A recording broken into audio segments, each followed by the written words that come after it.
আসসালামু আলাইকুম রহমতুল্লাহ। দেশবাসী, মুসলিম ভাই বোনেরা, আমরা বিদ্যুৎ শিল্পনগর জামে মসজিদ থেকে সামান্য কিছু চাউল এবং ক্যাশ টাকা নিয়ে কুমিল্লা বুড়িচং থানা যাচ্ছি। ওখানে বন্যার্থদেরকে একটু সহযোগিতা করার জন্য।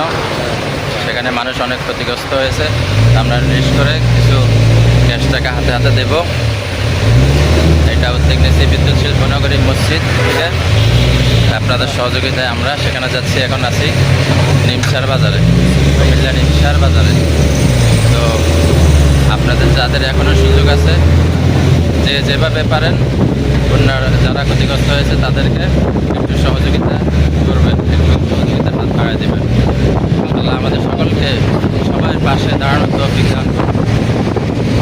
আর দোয়া করবেন আমরা যেন এই কার্যক্রম শেষ করে আবার ঢাকায় ফিরতে